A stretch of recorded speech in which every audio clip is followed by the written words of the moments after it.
So napakatagal natin walang vlog. Yan, nagbabalik na ulit yung ating project motorcycle inline 4 yung 1990s model, which is the Honda CBR, no? So yan na siya guys, buhay na siya. Pero may nasira nung nakaraan guys.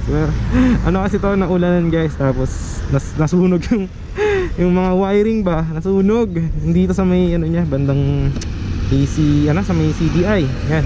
So pinagawa natin yan sa mechanic natin, no? Which is si Stock Block, Kuya Emil. So ilalagay ko yung kanya Facebook page dito. Yan, makikita nyo guys. Ayan yung kanya picture. Message nyo lang siya guys. Kahit anong motor kaya niyang gawin. Mapa old model o mga modelo, mga fuel injected. But in this case, yan siya yung mga carb nito.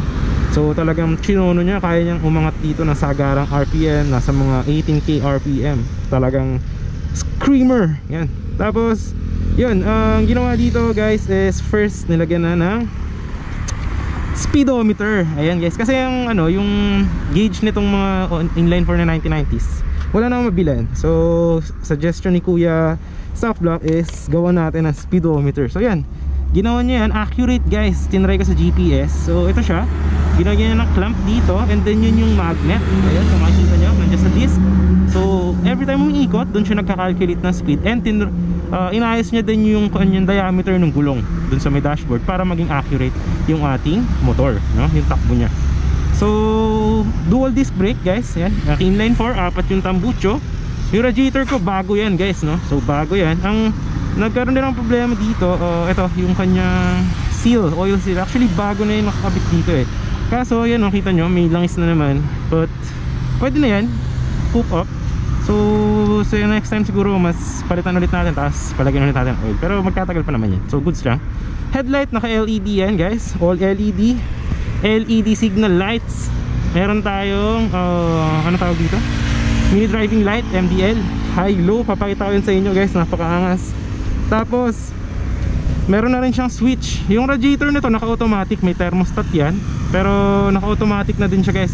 Tapos nakita ko yung wiring dito guys, buong buo, ang kapal, mataba. Ayan oh, waterproof guys yan. Dati yung wiring nito sabog, ngayon yan, ayos na, kompleto na yung wiring.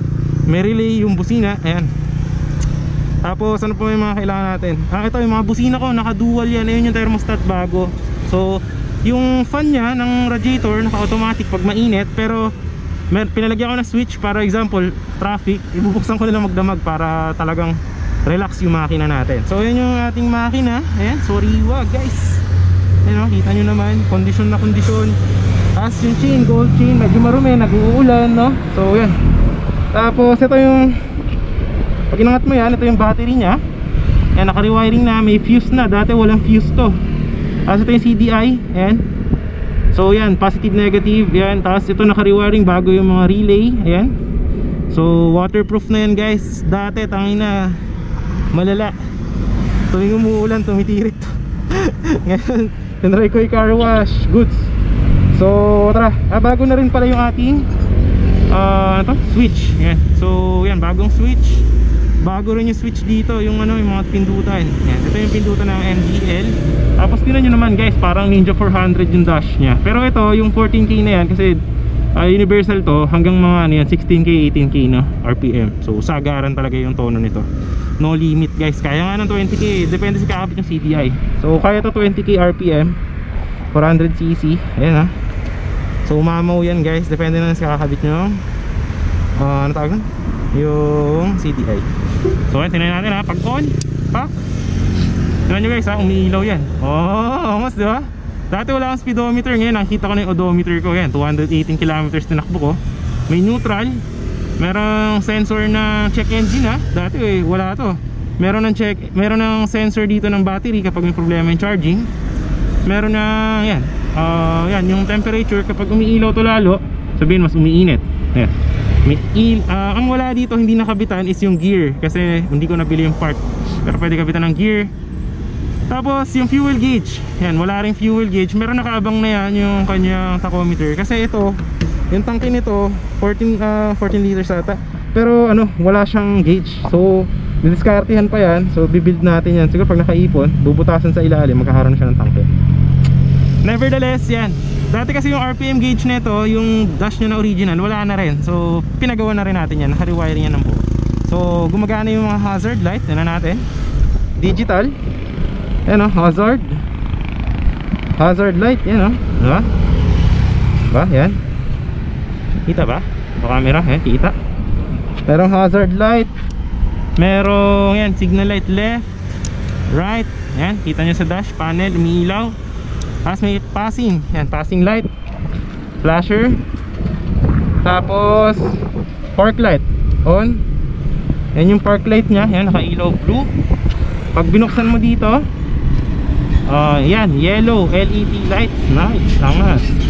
Tapos high beam, low beam.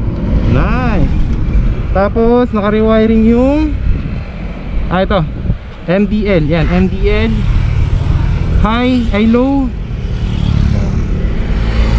Yan, low beam, high beam. O, diba? Angas, no? May switch. Waterproof yung switch yan, guys. Ito. Yan. Tapos, yan, may switch yung fan. Ito, pag binuksan mo yan, yan, nag-on na yung fan, yung radiator, diba? Para press-compress ko yung makina. O, diba? Angas. Tapos, pinakamalupit dyan, pag pinu-start mo, gumagana na yung kill switch lahat.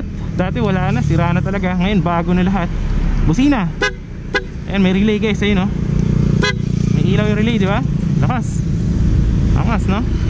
Ayan. So medyo may defect lang siya onte sa speedometer pag bumubusina. Ayan. Tapos pag pinu-start, one click lang.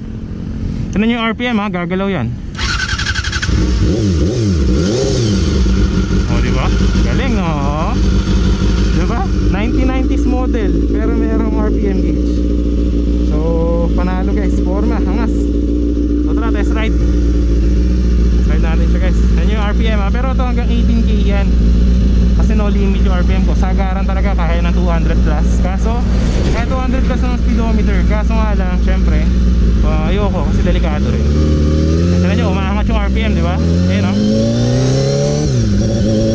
Yan o yung speedometer, diba umaangat? Oo, diba?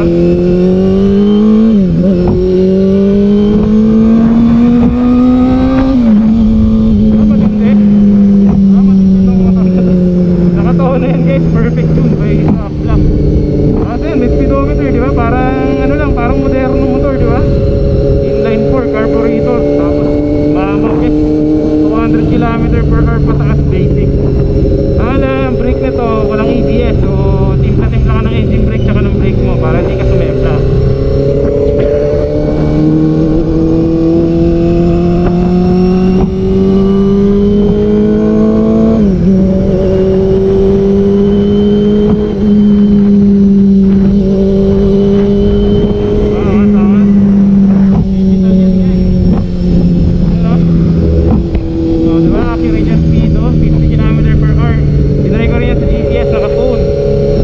Gumagana rin yan yung blink pag nag 13k na yung red line. Gumagana yan guys, yung tawag na shifting light. Kaso nga lang 14k lang dito dahil nga universal yung kakabit. Kasi syempre mahirap pumanap ng model na kasi matataas yung RPM tulad nito inline 4 kasi. Pero pwede na yan guys. Ayan yan yung angas nyo. May time din. Yun lang fuel gauge, papagawa natin yan. Kaso next time na yan, medyo kasi